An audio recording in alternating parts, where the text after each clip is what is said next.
Imagine you woke up to incredibly loud beeping sounds. Your smoke detectors going off, you can smell the fumes rising up and filling your entire house. Your home is about to be engulfed in flames. When your body's adrenaline kicks in, do you remember to grab any of the stuff you've been accumulating over the years? The new PlayStation you swore you couldn't live without, the heap of clothes in your wardrobe that you said you might need to wear again someday. We hoard so much stuff and convince ourselves that we need it all. But when our eyes glow red and the fire truck blares its sirens in the distance, none of that seems to matter. Why then do we cling on to these things so much? A few days have now passed and you meet with your insurance agent. They help you determine the value of what was lost and some money is eventually deposited in your bank account. You go through the list of items to replace and you realize you have another choice to make. To rebuy all the stuff you lost to the flames, or to take another path. One of intentionality that has the power to bring you more peace than any of those materialistic items could ever bring you.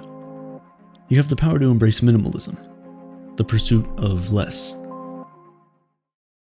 We live in a society that pushes the idea that more is always better. Throw out the old, bring in the new, and more of it. We consume twice as many material goods today as we did 50 years ago, and there's no bigger testament to this than the amount we spend on storage space. Around 38% of Americans would rather pay an average of $190 per month to keep their excess stuff frozen in time, locked up in a room, than to just let those things go.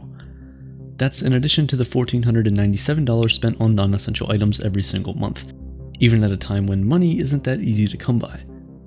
Why do so many of us buy into this unhealthy way of living? Why do we consume so much stuff that we can't fit it all in our homes? Well, there are two main reasons: status and short-term happiness. Even before advertisements were inescapable, humans acquired more things as a way to display our superior status to others.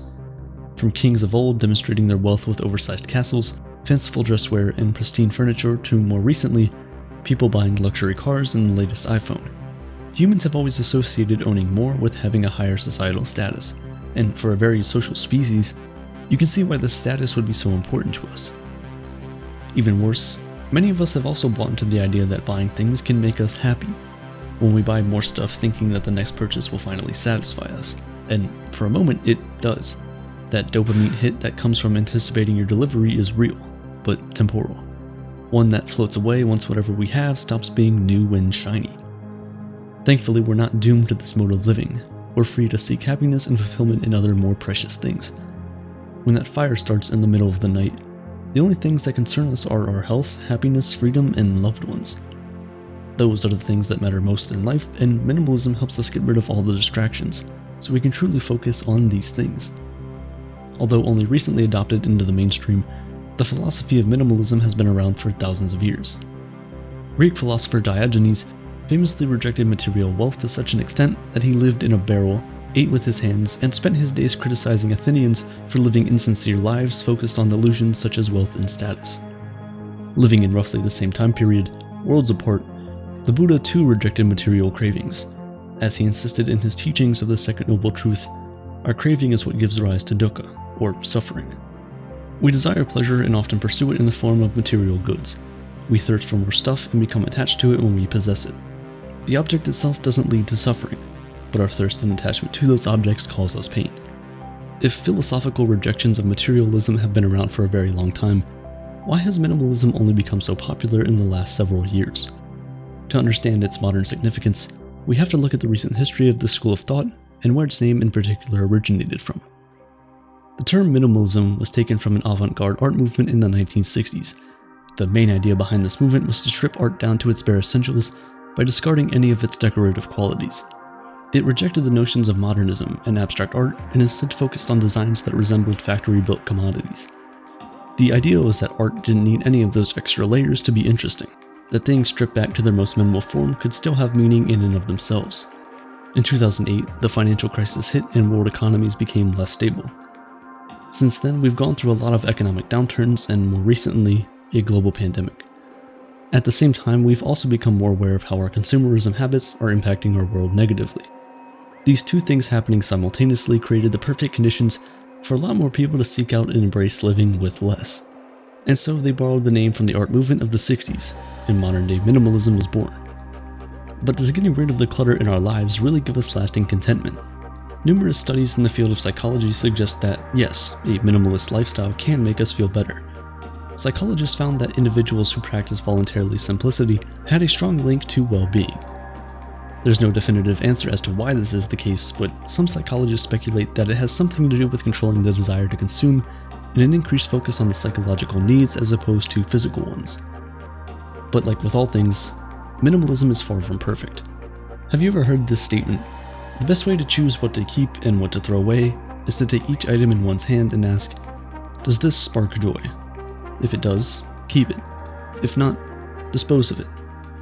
That's the philosophy of minimalism, partially based on the Shinto belief system, as put forward by Marie Kondo, one of the most popular minimalist influencers.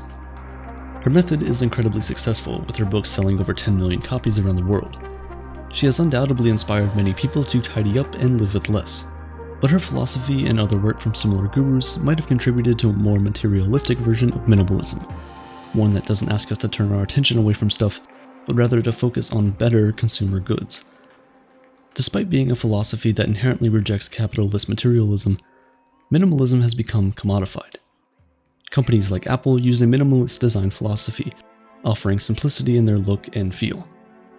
Kim Kardashian once called her mansion with the bedroom the size of an airplane hangar a minimalist monastery. Marie Kondo herself has her own line of products on her website, KonMari, with expensive items that are meant to spark joy. This is by no means a criticism of Apple, Kim, and especially Kondo. From the beginning, she's always preached having respect for and taking care of what you own, not necessarily shifting your attention away from material goods.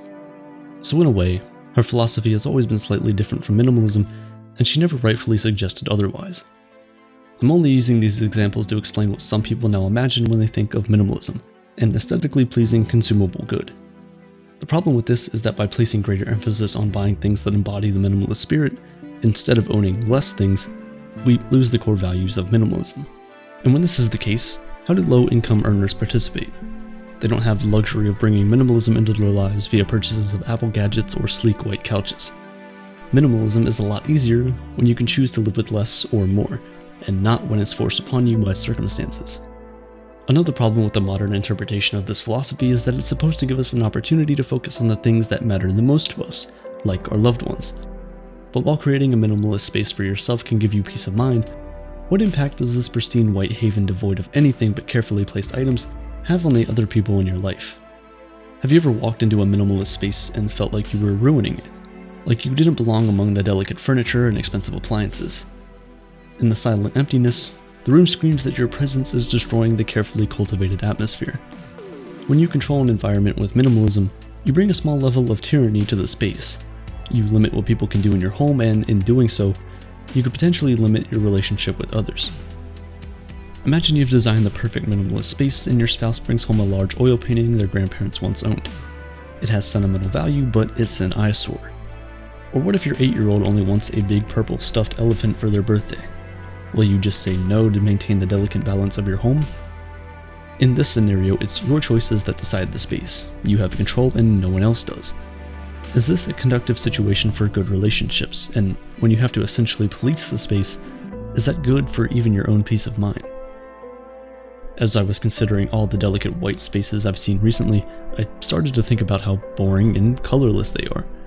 They squash imagination and color in favor of white and gray-toned emptiness.